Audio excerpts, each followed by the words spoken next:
In this particular video, I'm going to talk to you about loss because that's where the subject matter is, and it's the most important thing that I think all of us could kind of take a look at.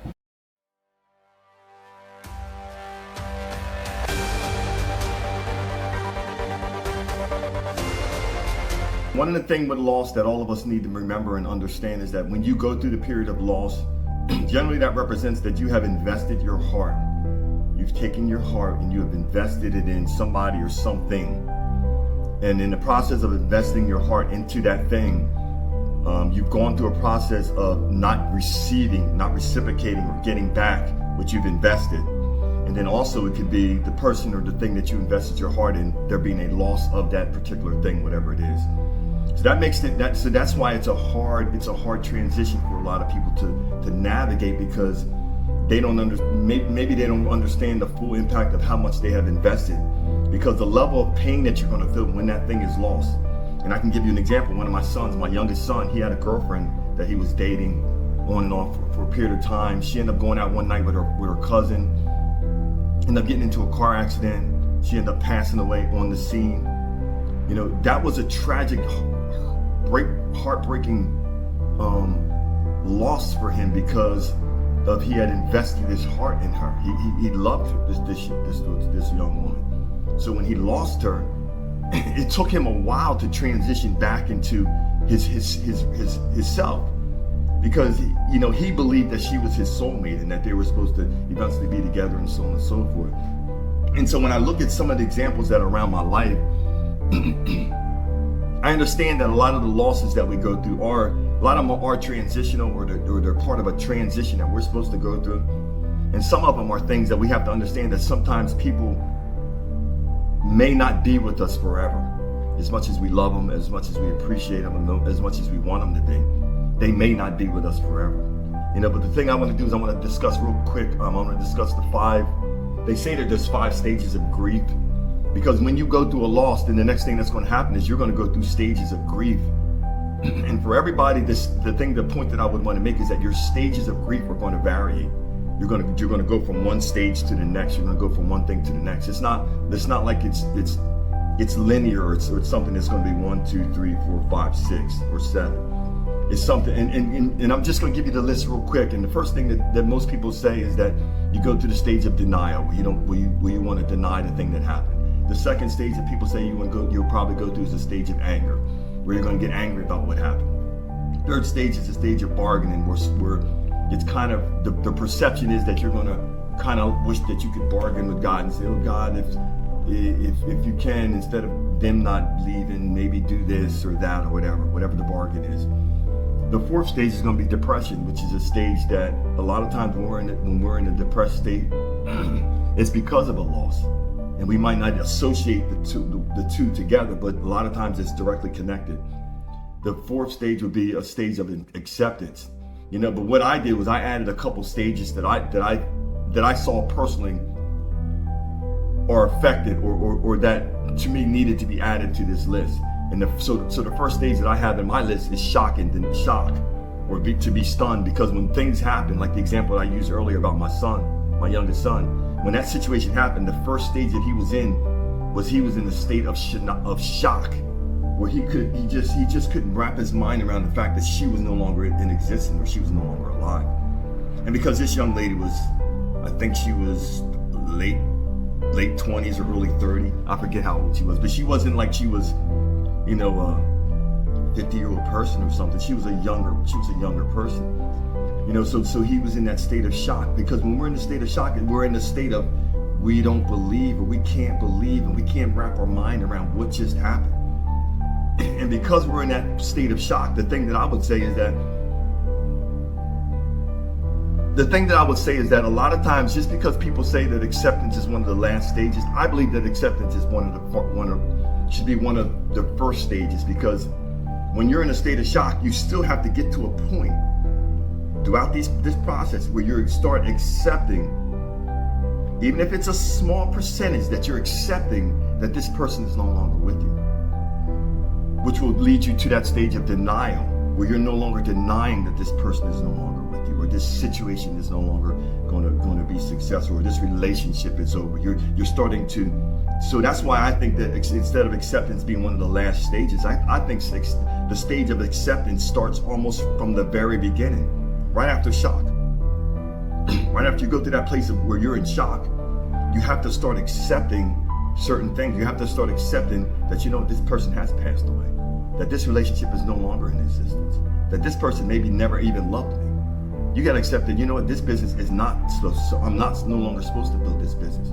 You have to start accepting these things, because as long as we're in this place of denial, then we're in a place of not really understanding and wanting to accept that, you know what, this thing that happened, yes, it didn't feel good, and yes, it's not something I wanted to happen. Yes, it's not something that I felt like it's beneficial, but it is beneficial.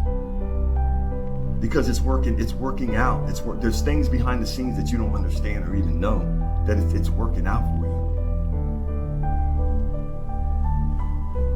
So the thing that I would say is that, of course, after you get to the point where you start accepting some of these things and you stop denying, this is all of us, we stop denying what really happened, then we can get to a place where we're going to be angry, because we're going to question our mind and say, why did this happen?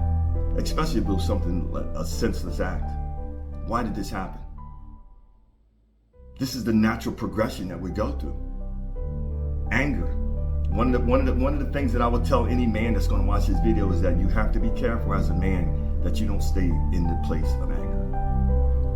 That you don't stay in that place of anger. And I'm not saying this as if men have the patent on anger. But a lot of times the way that the macho male image is portrayed is the image of anger. And whenever you see a man that's very, very angry, he's a man that hasn't accepted things. He hasn't gone through the process of healing. There's a process of healing that he still needs to go through. And the anger is an outward manifestation. It's an outward manifestation that there's things that he has to heal and traumas that he has to deal with. My mind just kind of went to Mike Tyson. Mike Tyson talked about in a podcast that he said he was as angry and as vicious as he was when he was boxing, because that was a form of protection for him, because he was afraid. And to me, he was one of the best boxers that I can remember, in my lifetime growing up. And for him to say something like that, to me, was an empowering statement. And it should be to a lot of people, especially to a lot of men, to understand that anger isn't the solution. But the situation pops in or comes in is when we have these situations that go on, where we don't go through the healing process. What happens is we will get lost in stages. We will get stuck in stages. And one of the stages that many people will get stuck in the process of grief is anger. They'll be angry with God. They'll be angry with the person, maybe the other person that drove the car if they lived. They'll be angry with their spouse. They'll be angry with their business partner. They'll be angry with somebody or something. And in the process of being angry with somebody and something, we don't see the part that possibly we played, or that part that possibly was beneficial and a blessing. There has to be a shifting in our mindset and our thought process to understand that, yes, I'm going to go through this stage of anger, but at some point I have to let it go. And this is why I say acceptance is an ongoing process from the beginning to the end of this whole thing. We have to accept that that parent that we love is no longer with us. We have to accept that that spouse that we loved and was married to for all these years is no longer with us. We have to accept that maybe this person had an affair on us. We have to accept that this business is not working, it's failing. The sooner we can accept the things we cannot change, the sooner things will change.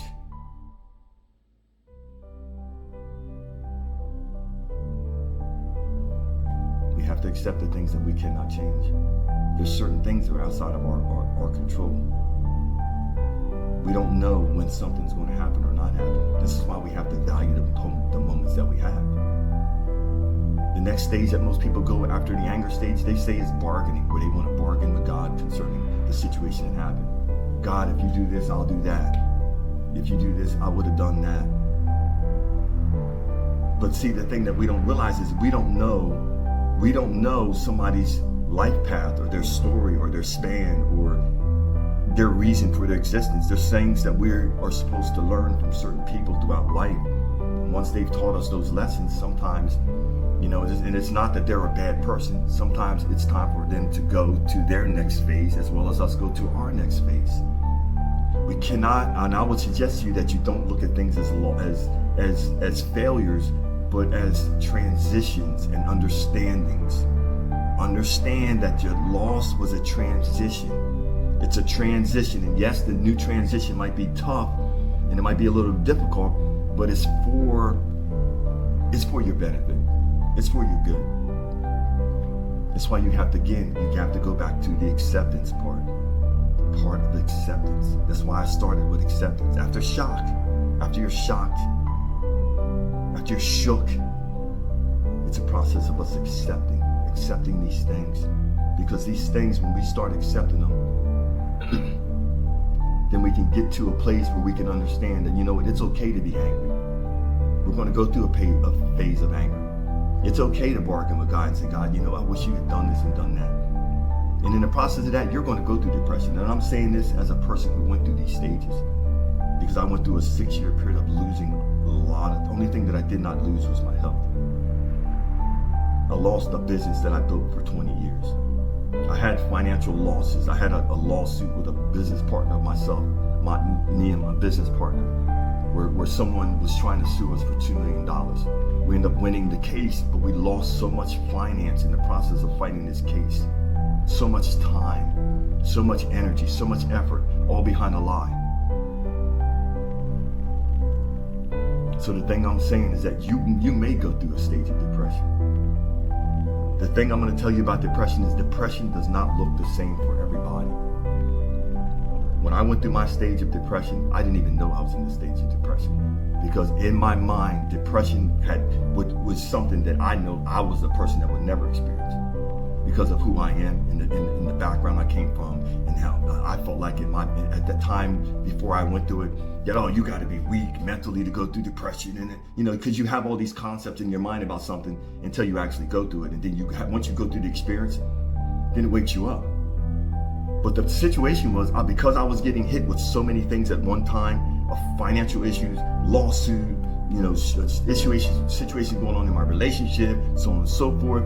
All these things were hitting me at the same time. It took me down psychologically. And when it took me down psychologically, I end up getting to a very, very low point. I can remember some days driving my truck and just for whatever reason, just breaking down crying and not even knowing why I was crying. And it wasn't until my mom came to me one day and she said, your grandma has come to me in a dream. And she showed me that you're battling a state of depression where you're just in a low state. And the thing that my mom didn't know is that I had gone to my grandmom's gravesite. And this is a true story what I'm telling you. I'd gone to my grandmom's gravesite. And I went there, and this particular day I was in a real low state. And I was just crying, and I was just like, this is a bunch of BS. Why do we learn this religion? Because I was just complaining about all the things that I was losing and why I'd wasted all this time doing all these things. And I'd been a good person, and I'd given to people, and I'd helped people. And I got a business that I'm losing. I got a person that's trying to sue me. I got this going on with my relationship, and I was just pouring it all out. My mother ended up getting a word, like a dream word, and understanding where I was. My mother's a very prophetic person. And she ended up writing, what she does is when she gets prophetic words is that she ends up getting a book, like a notebook, and she writes out what she's revealed to her. She wrote that out and gave it to me one Friday night because at that point we were eating dinner together every other Friday night. One night at her house, one night at my house. When I was married. And as she began to tell me the things in that book, she began to tell me things that there's no way that she should have known. Because the things that I said at a gravesite and nobody was there.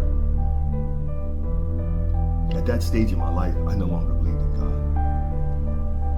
I stopped believing in God because of all the losses. The losses had taken a toll on my heart. My heart was hardened.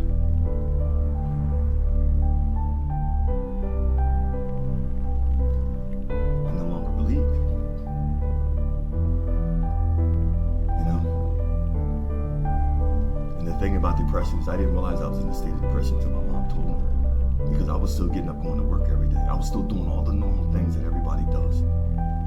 But I would have moments where I just could not control my emotion. I would just start crying for no reason at all. It was so bad that sometimes I'd be driving my truck and I'd have to go down and put my sunglasses on because I was driving and my heart was just broken because I just couldn't understand why nothing was working out in my life.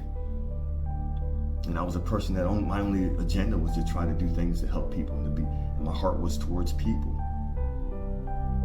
And the same people that a lot of times that I was pouring out my heart to, they weren't returning the favor. And that's why I started with your level of hurt and loss that you're going to feel is going to be in direct proportion to how much of your heart that you've given to that person, that place, or that thing. And the last stage that many say is that the stage of true acceptance, where we fully and completely open our hearts and say, you know what, I accept this situation for what it is. I accept that this marriage is over. I accept that this business is over.